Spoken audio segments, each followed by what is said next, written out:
Hey guys, welcome to Redline. I'm here today with Iriana, and our special guest is Nika Veseli, who is a singer, songwriter, producer, and actress. Welcome to the show. Welcome to the Thank show, you. Nika. Thank you for having me. So we want to talk a little bit about your background. You were born here in the United States. And your parents are from Kosovo and Montenegro, you said, Yes. right? Tell us a little bit about who you are. So I was born in Brooklyn.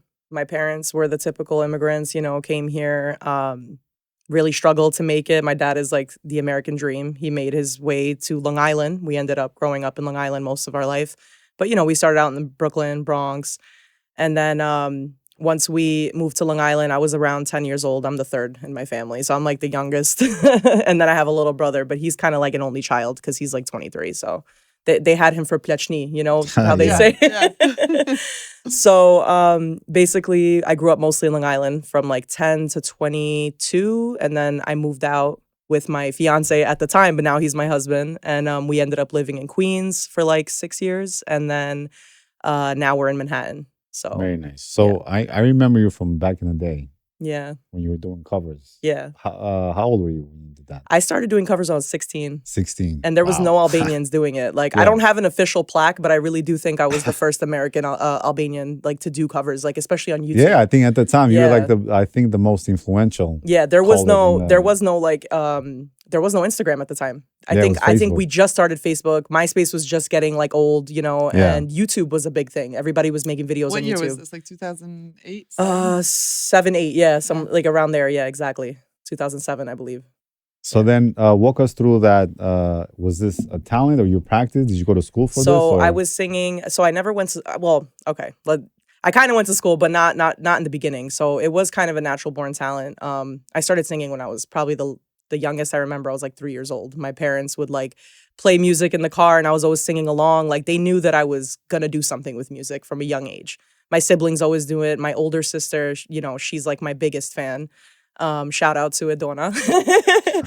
But yeah, so she basically always like was like, Danika's gonna do something with music. She's like really, she always like pushed it. My parents, of course, they were scared because, like every immigrant parents, they come to this new country. They're scared that something's gonna happen to their kid. They're not educated in that field, so they don't really know like what's gonna happen. They hear stories like, oh, kids, I don't know, getting kidnapped, They want you to take the safe path. Right? Yeah, so they're afraid like people are gonna use you and stuff like that. But Yeah. they never really pushed it. So they knew I had the talent, but they kind of like didn't want to give me a big head. They'd be like, yeah, you good, So you know? the 3-year-old Nika singing. Yeah. Was it in Albanian, English? Both, I think. My parents obviously would play Albanian music, Yeah. but I have this fond memory of like my mom always playing KTU. My dad worked in Pastrime, right? Like Yeah. almost all Albanians when they came to this country. So he would work like the graveyard shift, and my mom would go and like pick him up at like 12 o'clock at night or like whatever to drive to the city to go pick him up. And she would have to take me because I was the youngest. My sister and brother would like be sleeping at home. She's like, they'll be fine. I'm gonna take the youngest with me, and I'd be sitting in the back seat, like laying in the back seat, and she'd be listening to KTU. That was like a big thing for us. And we would listen to freestyle music, because that was the thing in the Yes, I 90s. remember. And I remember like Tony Braxton too. Like I was so obsessed with that song, Unbreak My Heart. Unbreak- Yes, I that can was one sing. of the first songs that like my mom turned her head back. She had to stop the car and she's like, that's you singing? Like, yeah. So that's like the fondest memory of me like singing in the car and stuff.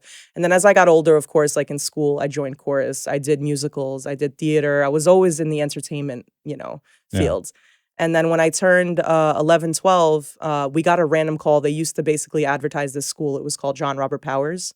And it was for acting, modeling. I honestly don't know if they even exist anymore, but it was a big school. They were affiliated with Disney. A lot of Disney stars started there and stuff like that. So they would call like random people's, I don't know how they would find families, but they would call people at their houses and just be like, hey, we're a school. If you have a kid that's like really talented, you could come and audition. And I like begged my mom. I was like, please, I want to go. And they had one in Long Island. So we went for this audition and I ended up making it into the school. So I went to school for modeling and acting. They didn't have music at the time. So I did acting and modeling, and I took all these classes, and that's when I auditioned for my first Broadway show. I auditioned for The Lion King when I was 12. I cried my eyes out because I didn't make it. We were on the train on the way back to Brooklyn, and I was just crying because I didn't make it. But and it was because I was too tall for the part. So yeah, Too that's tall for the part? yeah, I was too tall. Apparently, well, when I was going through puberty, like through middle school, like I actually developed very quickly. Like there's a meme going around right now. I don't know if you've ever seen it, and it says like I've been the same height since I was 12. And I'm like, that's me. But that's actually true for me and my sister. Yeah. Like, my sister's 6'2", I'm 6 foot. And we were Right. like 7th grade, 8th grade at our like height. Yes, exactly. And I sent it to my sister too, because I was like, this is us. Like literally we never grew more than that. But I looked older than I was as a kid. There was kids that looked a lot younger that were my age. And when we auditioned, they were looking for someone of that type. When I was in 8th grade, the 6th graders on the school bus, they thought I was a teacher. Oh my I was God. like, guys, relax. That happened to me actually in 9th grade when I started high school. I went to visit like my guidance counselor and he thought that I was a teacher. And I was like, no, I'm Idona's sister. And, I'm telling him my brother and sister because they knew them. Oh my God, I'm so sorry. I literally thought that you were a teacher. Like the teacher thought I was a teacher. I'm like, that's so weird. That's funny. But yeah. But you've also worked on some major TV shows and films, Yes. like Power, Law and Order, SVU, John Wick, and Homeland. Yeah. Tell us about those experiences and how did you get into those? That was more like background work. I did background work for a while. I did it for a couple of years. That was actually in my mid-20s. I got into I just had this opportunity where I like found out that you could do background acting. You get paid really good. You get the experience. Let me stop there. Yeah. Background acting, what does that mean? Exactly? So basically when you're say you're watching a TV show and they're doing a scene in a restaurant and you see all these people around the main actors like drinking coffee, hanging out, walking by, a guy's walking with a dog outside. The like, extras you're talking about. Extras, exactly. So that's background. Yeah. Okay, got it. Do you actually have to audition to be the background actors? So we don't audition to be background, but it depends on the role. So like, for example, when they were filming Peaky Blinders, you're part of that too? I wasn't part of that, but I'm just giving that as an example. Okay. That's like a timepiece, right? So they need to know, like, are you gonna fit that time zone, right? So like, they make the look you have to right. You have to have a certain look. They even made people cut their hair a certain way, like, and they'll tell you like we need to fit you for a certain costume. And then you could be a Peaky Blinders. Yeah, you think so? Look. Maybe. Too bad it's over. It's a good show though. It's a great show. But yeah, for shows like Elementary and stuff, like ones that are filmed like in today's time, or even like 90s, I was able to do a lot of that stuff too. And a lot of the times they make you bring your own wardrobe. They'll just tell you, like, they'll send you photos. They'll be like, this is your check-in number. These are the photos of like what you need to bring. And we have to bring like a few different outfits and they have to be like perfectly, no wrinkles. Like we basically do most of the work and then we bring it to them. And then we go through and we check in with wardrobe and then they tell us, okay, let's try this. Okay, this is your outfit. Stick with that. And then we go to makeup and hair and you either come makeup and hair ready, or they're going to be like, oh, you know what? Let me just fix this and let me fix that. And they'll primp your hair and, make you look like a little better. So you're basically doing all the foundation work. Right. And then you just pay you film. well, you said, right? They pay you. I mean, honestly, at the time I was in my mid-20s and I was making like $160 for the day. And I wasn't doing much. Like, like honestly, yeah. And you get to be around like all these cool, like you get to be in the production scene and like you see how they're doing things. You learn lingo. Like I never knew what the word martini meant. And I was like, why are they saying martini? Martini is the last scene. Like so they go martini and you're like, what the heck does that mean? Like, you learn all these like things about how to be on set, how to film like shows and stuff. So it was cool. Now, do you like acting or music? I like both, but music is definitely my number one. Music is your number one? Yeah, but when you're doing music videos, you're acting in the music videos. Like I said, I went to acting school when I was a kid. So acting was something that, being in theater, because that was the first experience I ever had performing, like being in like musicals in school and stuff like that. So we had to act and sing.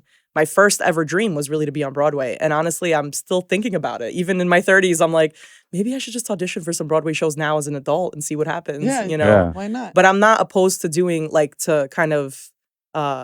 I'm not opposed to like doing different fields. Like if, there's people now that do that, they do Broadway shows, but they're on TV, like Alyssa, what's her name? Alyssa Milano, right? Is that her name? Alyssa Milano? Yeah. Alyssa Milano, yeah. She was in Chicago, like we went to see Chicago. She was the main, like, but then her from like movies and stuff. So like a lot of actors and singers and stuff like that, they go and do Broadway shows all the time. So.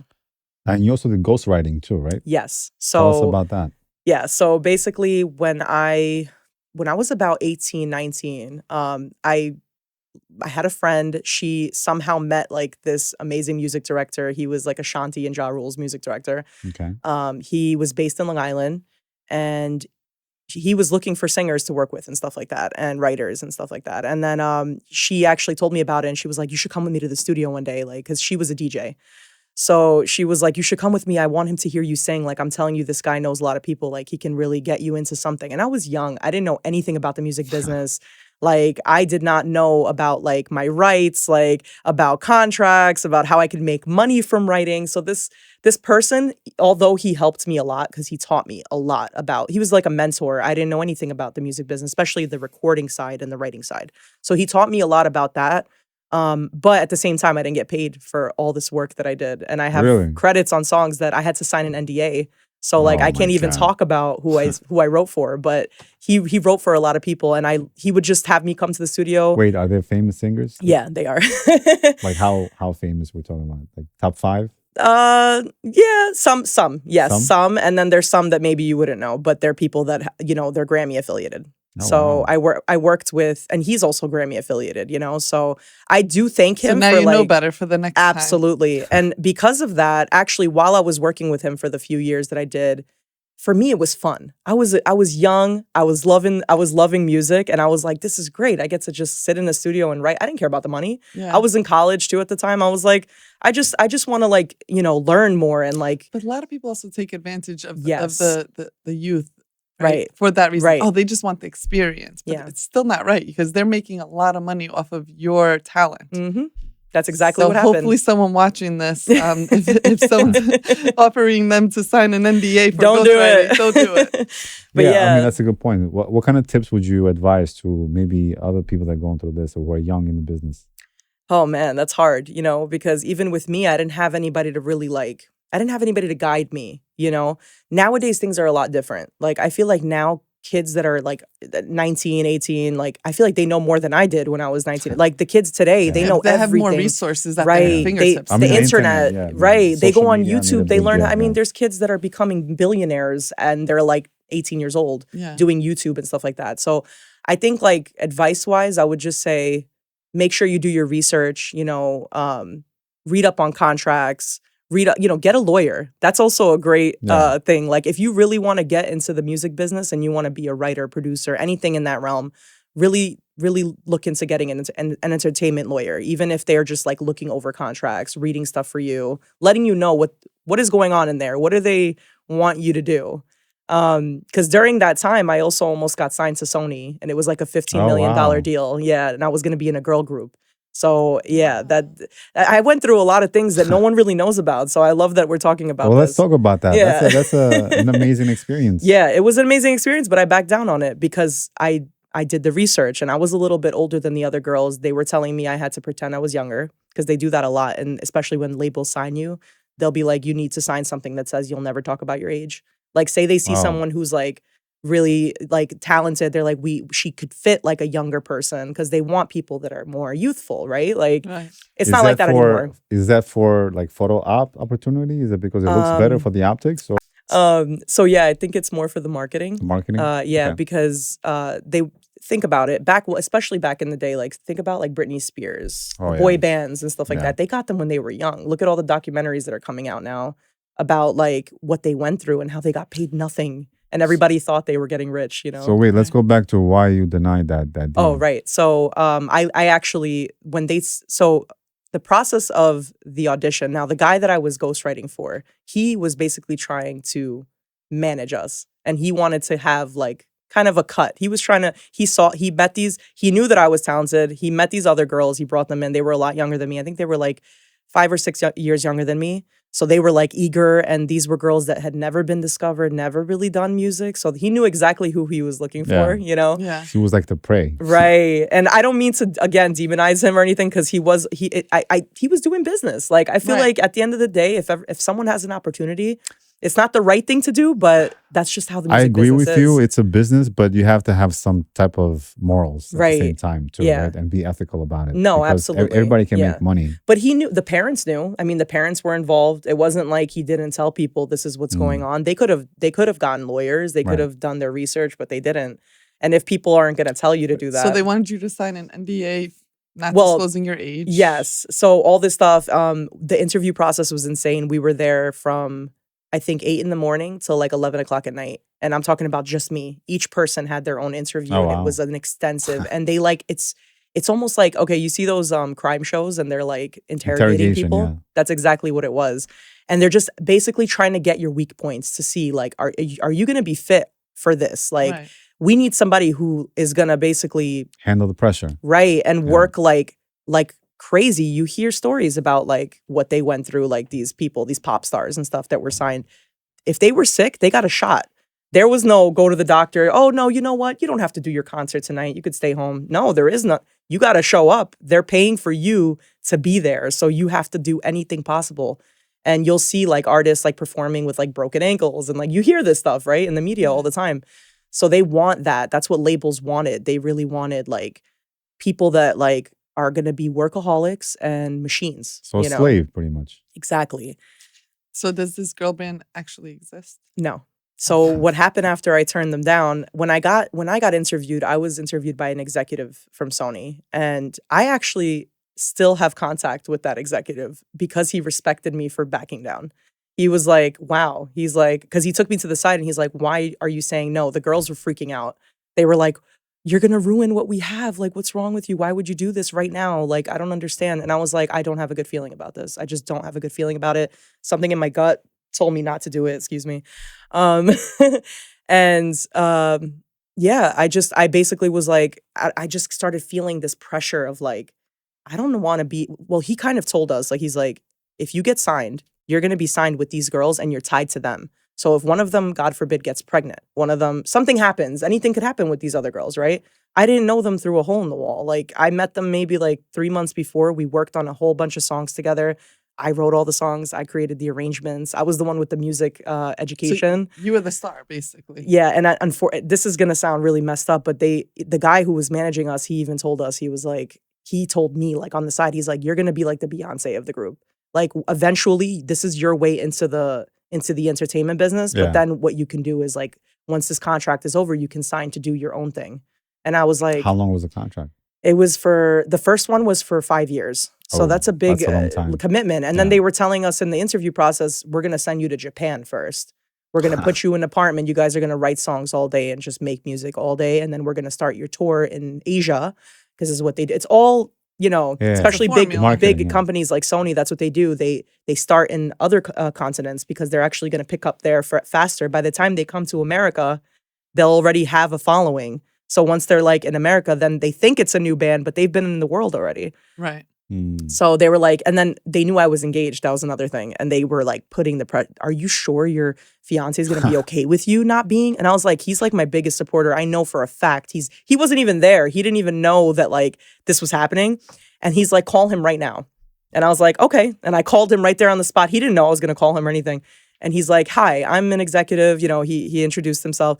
He's like, we're telling your wife that she needs to move to Japan for like 8 months. And you probably won't see her for 8 months at a time, And he's like, how do you feel about that? He's like, no problem.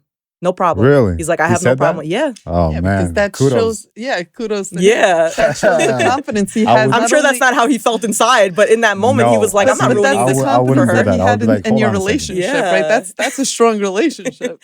But we had been together, like even our story is like a whole nother, Oh, I love chapter. those stories. Because we met for the first time when I was 12. And it was like by chance, like at like a friend's house. They knew someone Albanian in Long Island, and it happened to be like his dialitesis, Yeah. Oh. And Because he was there at that for the time, summer. there weren't that many Albanians. Yeah, in he Long was there Island. for the summer. There was no romance. I mean, I was a kid. We were kids at the time, but like there was nothing romantic at that time. We were just kids like hanging out. Yeah. And then I never thought I'd see him again. And we just bumped into each other when I was 17 at like a random like teen night thing. Yeah. And then I was like, remember that time when we played together? he's my soulmate. He's my soulmate. Like but that's the thing. Like he's my best friend first. That's why I always say like, because he really does support everything I do. He's never stopped me from doing music. That was a big thing Those are for the me. strongest relationships. Right. Let's start off with friendship. You know what the first thing he did when we started dating the first month? He signed me up for America's Got Talent to audition for America's Got Talent without telling me. And they called me and they're like, "Hi, we got your audition for America's Got Talent and we want to put you in front of the line so you don't have to wait on that long line because we really liked you and they called me a Q call. They're like, "We're going to put you as a Q call."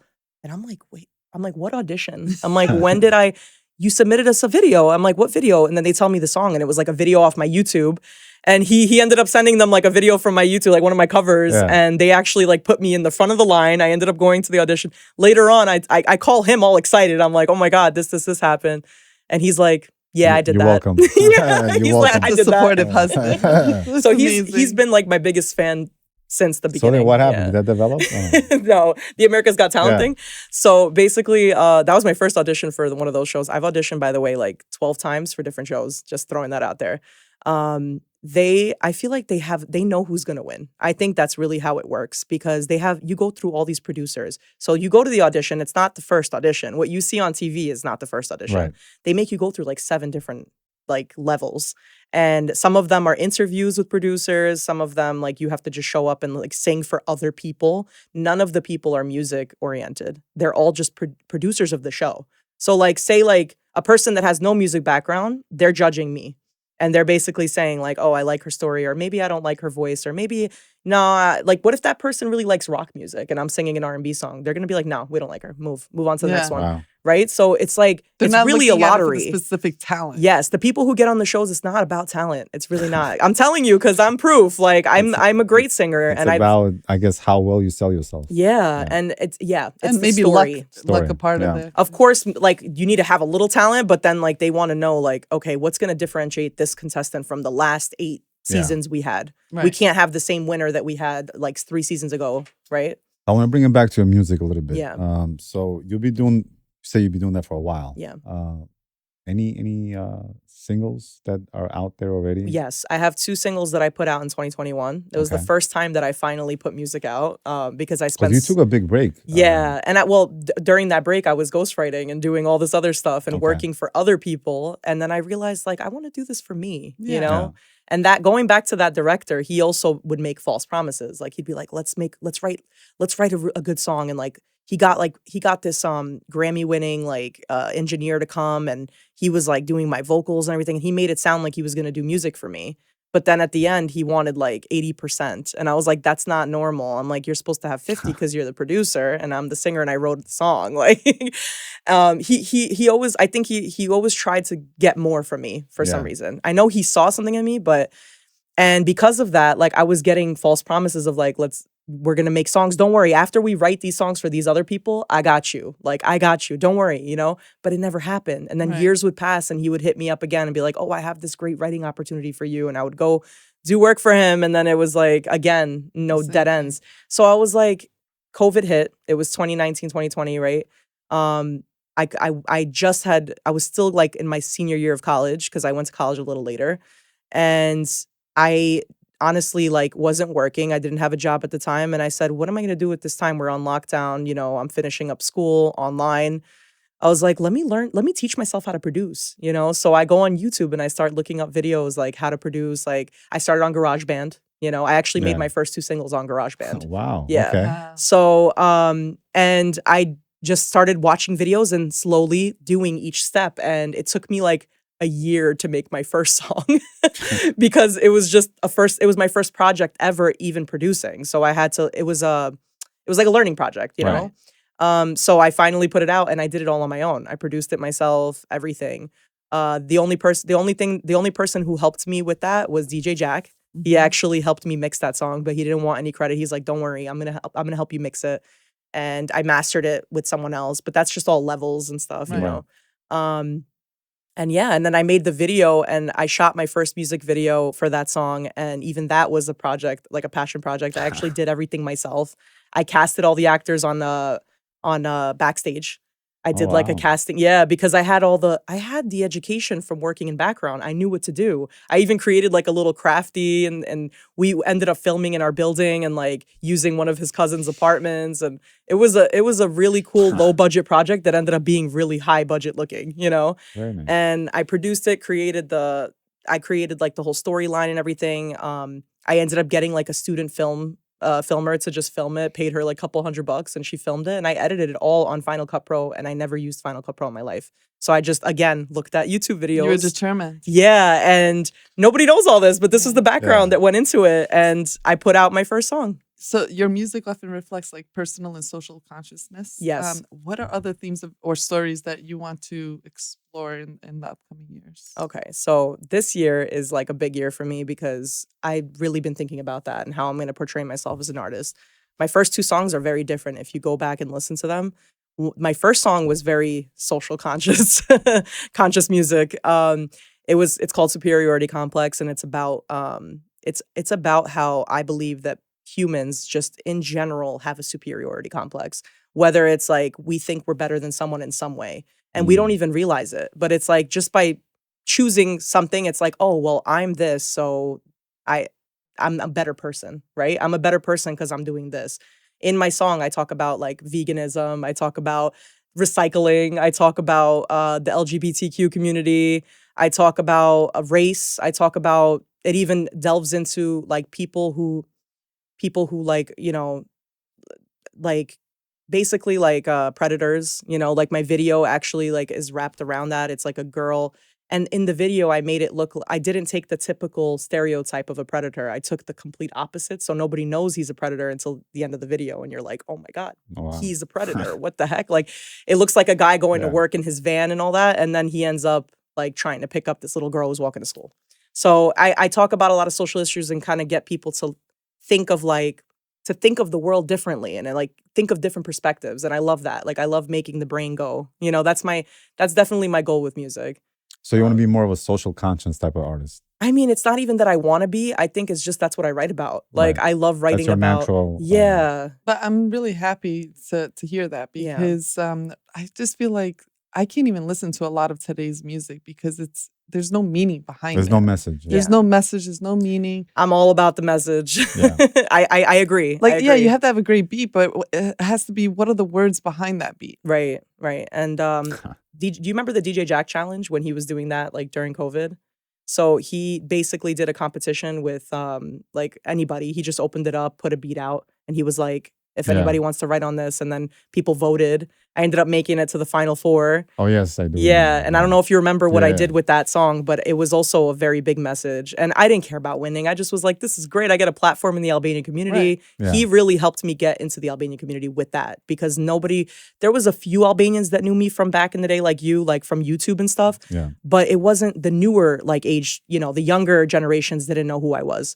So that got me like all these followers in the Albanian community. And then that's when I started doing like Albanian covers. Then he asked me to do the song Hava with him. So yeah, we that's did something that. that really good. Yeah. So You have a single that came out, "Mother Without a Child." Tell us a little bit about that song. So this last year, I went through wasn't just this last year. I would say in the last 8 years, coming on 8 years, that me and my husband have been going through a fertility journey. And we finally got pregnant naturally almost a year ago.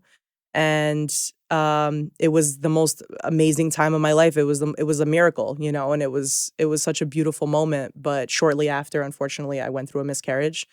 And Sorry to hear that. thank you. That was And, your first pregnancy? Yeah, that was my first pregnancy and hopefully my last miscarriage. But I didn't know much about miscarriage. You hear in the Albanian community about miscarriages and stuff. Like I would hear like distant people like having them and stuff, but It's not something people are just open to talk about. it's very taboo, unfortunately, because it's Yeah. so common. I didn't know how common it was. 1 out of every 4 women Yeah. have a miscarriage on their first pregnancy. Yeah. So you're not alone. Right. It's definitely common amongst all women. Yeah. I didn't know that. I actually learned all of that when it happened to me. And then when So- people tell you, oh, it's common, that doesn't mean that it still doesn't hurt. Right. You still Right. go through the Right. emotions. Or even when they say, thank God you got pregnant, Yeah. it's like, yeah, but I still feel the pain. I still feel exactly. it's almost like there's a lot of things, I mean, like it's a lot of things as a woman, Yeah. it's different. Like not like, It is know- different. I mean, from a guy perspective, it's a little bit. We're less attached to it than you guys are. because it's physical for us. Like Yeah. with women, it's like you're carrying a life inside you and you feel that you're a mother. You Yeah. feel the life inside you when you're pregnant, right? It's like physical, it's emotional, it's spiritual. You actually Right. do feel that connection. even from the way beginning, like Yes. even though, okay, I had my miscarriage at 9 weeks, but I didn't even get to hear heartbeat yet, but I knew that there was a being inside me. And I don't know Right. how to explain that to anyone, like unless you're a mother, Unless you've been through exactly Right. what you've been through. Right. So the feeling, and I am a very spiritual person, and I don't know, but like the day I found out I was pregnant, it's like clouds opened up and the sky became blue, and it was a different feeling. It was like Yeah. from that moment I felt a happiness that I never felt in my life. And then for that to just like get crushed like a few weeks later, like that I think that's the hardest part. It's almost like you feel like it was a dream and it didn't exist and it didn't happen. So that was a very tough time for you, Yeah. and you actually went public on social media to talk about it. Yeah. What made you to do that? Because that's a big deal, in my view, to go in public like that. And how was the response from the community? Yeah. So I'm gonna get emotional. Whew. So basically, I was going through a really hard time, and that was part of my healing process because I am a creative. I am an influencer, I feel like. And I'm a content creator, I should say, not influencer. I do love to create content. And for me, it's art, right? Like when I make videos, edit them, stuff like that. It's like when you're writing a song, when you're painting a picture, anybody who does anything creative, you're putting this energy out, like you're releasing something. Yeah. So I had unfortunately, we told I don't want to say unfortunately, but we told my parents, just my parents and siblings, and my husband told his parents and siblings. Like we did it together, and we were like, we're just gonna tell them because I know they've been waiting a long time, Right. and we were so excited that like, how do you keep that away from your parents It's and your hard. siblings? Yeah. You know, like you could tell that we were different. We were lit up. Like there was a difference in us, and if we didn't tell them, they would have figured it out. You know, so we decided let's just tell them a little early. It's okay. We won't tell anybody else. So I did get videos of everybody's reactions and stuff like that. And it was very, very emotional. Yeah. And when I had the miscarriage, part of that sadness was like, oh my God, I can never share those, you know, like moments with people. Sorry. Yeah. I need a tissue. It's okay. Do you want one? Here you go. I do want one. Yeah, oh boy. It's So- the hormones. So joking. Yeah. I try to talk about it without getting emotional, but it's really hard. But yeah, you want to share those moments with people. And I was like, I know one day I will. And I didn't know how I was going to do it. I was like, maybe next time I get pregnant, you know, I'll like talk about it a little bit or something. But I didn't want to wait. And I did wait a few months like before I talked about it. Because I was really, in the beginning, it was just really, really hard for me emotionally to deal with anything. I actually just cut social media off, music, everything. You needed time for yourself. Yeah, Get I you- didn't do anything, but people noticed because I was Yeah. just posting covers almost every other day. And then all of a sudden I just stopped. And people saw that and they were like messaging me. Like I had followers messaging me. They're like, are you okay? Like, is anything going on? Like you Yeah. kind of just disappeared. Or people would come out of the woodworks, people that I worked with that I couldn't even explain to them what I was going through. Like I remember DJ Jack like messaged me. He's like, let's do a song. What's going on? Like you should be posting. But he didn't understand like what I was going through and I didn't want to tell him. So I was like, I feel like I owe my followers an explanation, but I also feel like It was part of your a healing. release. Yeah, I wanted to release this like feeling of like being lonely. Like Yeah. I felt so alone in what I was going through that I was like, let me share it with somebody, you know? So I ended up making this video of just a compilation of like everything that we went through. And it was like basically from the beginning, like finding out I was pregnant and then the 9 weeks kind of. And Yeah. it was like a week before, a day before, and before my miscarriage. And I wrote that, you know, in the video. And then I wrote this like really heartfelt caption about what I felt, what I was going through. And it actually reached a lot of people and a lot of women that I didn't even know were following me, especially in the Albanian community. They all reached out to me and started telling me their story of how they went through miscarriages. And I was like, wow, like the amount of people that reached out and were like, you're so brave for posting this. Like people told me they want to never talk told about them. this, Yeah. right? But because it just wasn't the norm and it was almost taboo to talk about these type of things, when there's somebody like you that is able to express themselves, you open up the doors for Yeah. normalizing it, Yeah. right? To have that ability to talk with someone else who maybe is afraid to initiate that conversation. So thank you 100%. for that. I don't even know what to say. You're welcome. I'm like, thank you for saying that, you know? I was going to say thank you too. Did you receive any negative comments about that? Believe it or not, no. Maybe my mom. 'Cause usually- Sorry, mom. Okay. There you go. My- Somebody. It's I always was the someone. most worried about my family, like Okay. because, and my in-laws, and not because they're gonna judge me, more so because now everyone's gonna ask them about it, right? Yeah. Because it's like, oh, Danica posted that she had a miscarriage. Is she okay? Like, what's going? You know, that people get interested. Family start calling. Yeah. I'm so sorry for that. And nobody wants to go through that, right? So I kind of threw everyone under the bus by doing that. But I did tell them in advance. I remember having conversation with my in-laws too. And I was like, I'm going to post the video.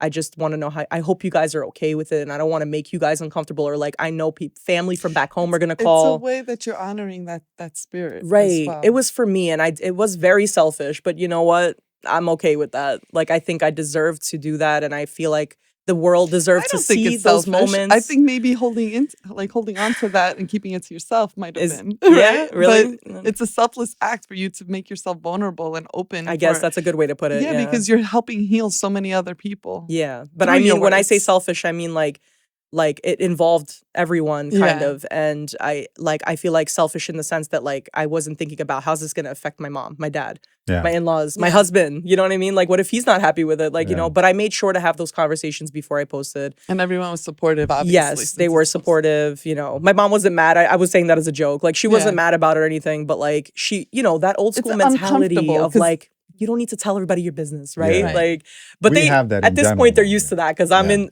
the limelight. I'm always constantly like posting about everything. I talk about everything on my stories. I'm very open with everything. So I mean, it's very hard because I understand what you're saying. It's very hard to be a public person, but at the same time be private. Right. And you have to find that balance, which is very hard to do, right? Because again, at the end of the day, you want to be real about who you are, but you also want to maintain some type of privacy for your own sake and the family's sake as well. So it's a very tough situation to be in. How has this journey with fertility impacted your perspective on life and your music going forward? It impacted me a lot, actually. This year I went through a transformation because of it. I cut ties with like so many toxic people too in my life, which is weird like to say, but like I didn't even know, you know.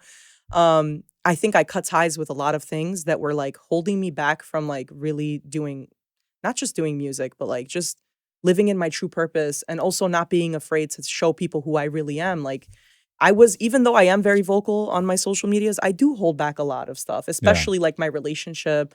I don't really put like, I didn't have like pictures of our wedding, stuff like that. Like, cause I wanted to promote myself professionally as a musician, as a singer.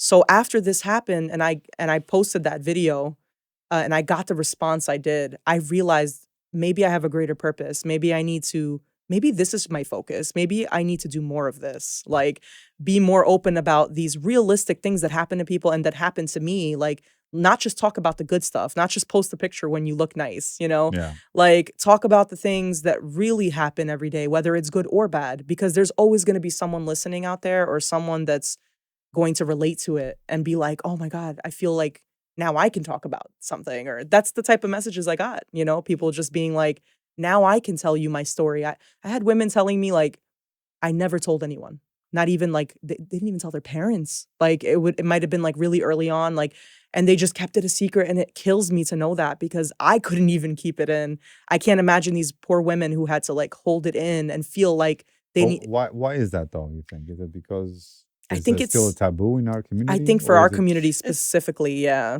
it is. Because there's a lot of like the old school Albanian ways, like they, you know, people that are uneducated in the topic, they might see them like as, you don't know what type of in-laws these people have too, not to mention, you know, you hear a lot of stories. You think maybe it's like a failure part on the women? It's a lot of things. I think it's feeling like you failed. It's feeling like you're not woman enough. Right. That's something I went through. Like, even just not getting pregnant for years and being married, I felt like I wasn't woman enough. Like, I'm like, oh my God, like, why can't I just be like all these other girls? Everyone assumes it's the fault of the women. Yes. Sometimes it's not. Actually, most of the time it's not. It's not. It's actually like the genetics that is passed on from the husband. They're actually... Let's not throw blame here. I'm not, listen. No, there's no blame here. What she's saying is that is not always the truth. Yeah. It's, you know, I'm not saying it could never be. It's not about faults. It's the fact that it can happen to anyone. Exactly. And pregnancy is actually the least researched. You're a physician's assistant, so you know pregnancy is the least researched topic in medical, right? Which is scary because that's where life starts. Why would they not know? How come we don't know about this as much as we should, right? Because life starts with God. That's what I truly believe. Like, that's something that cannot be explained in science. Yeah. And no matter how much medical doctors think they know stuff about it, there's all these stories of people getting pregnant or, you know, bringing life into this world in a miracle way that's like, oh my God, I was told I could never get pregnant and I got pregnant. So at the end of the day, I think when a person is meant to be born into this world, they're going to be born into this world, no matter what. Yeah, that's very And true. what's interesting is that there's more and more people that are getting pregnant in their 40s, which back in the day, it was. Yeah, that was a taboo on its own too. Getting And can I tell you something pregnancy. about getting pregnant in your 40s that I learned recently? There's actually research now that people who get yes, you live longer. It's actually better for your health to have a pregnancy later on. They're encouraging women to try to get pregnant later on. Not just for their first, but just in general. Like if you've had a few kids, like if you want to I prolong heard you your live life. 20 years old. Yeah, it's so interesting. Like I was like, So okay. does that mean the man dies faster then? I think Well, that's what you guys have to diet, exercise, build up some muscle. I think actually that's a fact that men actually die sooner than women. That is true. You can fact check me on that, but I think that's actually a real thing. But just in general, your music has the power to bring so much comfort to those who feel alone in their struggles. Yeah. And with this song, "A Mother Without a Child," in one sentence, I guess, or like, what is that ultimate message that you're trying to convey? That even though people are mothers when they have children, right? People see a person as a mother, the title mother, right? When they have children, when they see them with kids physically, but they don't know that there's mothers without children. There's mothers that I've always talked about how I've been a mother my whole life because I was born nurturing. I was born taking care of everyone around me. And I think like I feel like, and then you don't know what people have gone through. You don't know that person maybe have been pregnant, or they've been through miscarriage, or they've had child loss. And that's why you don't see them with a kid. So I think the message is that there's mother without children in this world. And also the lyrics in the song, that's the title. The lyrics in the song are all about the fertility journey and like what women go through on their fertility journey and how hard it is, and the feeling of losing a child and getting pregnant, and then the happiness of getting pregnant, but then the sadness of losing a child, and then the hope that you have, and almost releasing your energy to God or to the universe, whatever you believe in, releasing that and saying like, you know what?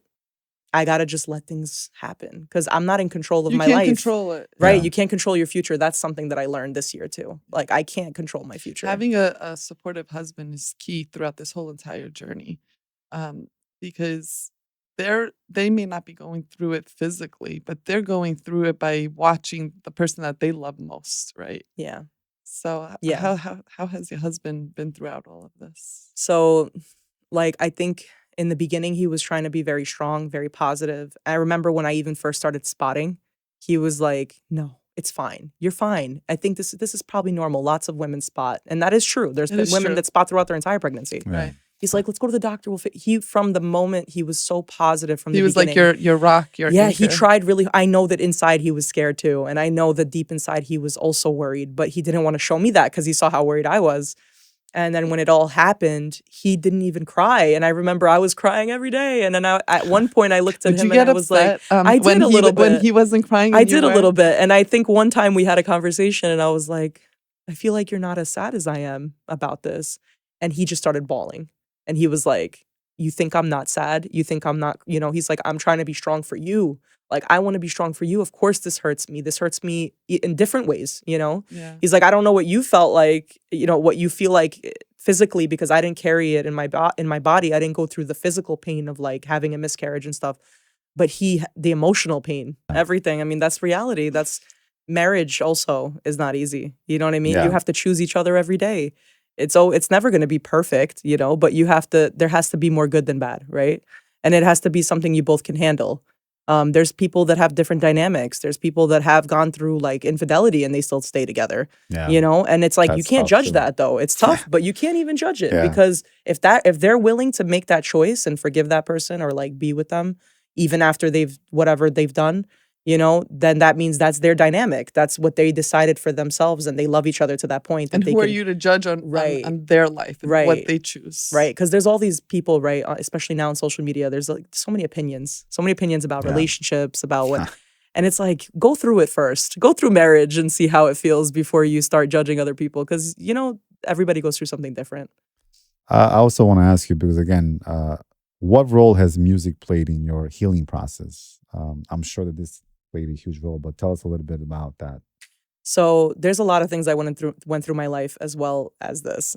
Growing up, I had a rough childhood. My dad he was abusive, and I think a lot I don't want to make it an Albanian thing because I know now that there's Albanians that aren't like that. So I don't want to say all Albanians' parents are abusive, No. Obviously that there was something wrong, right?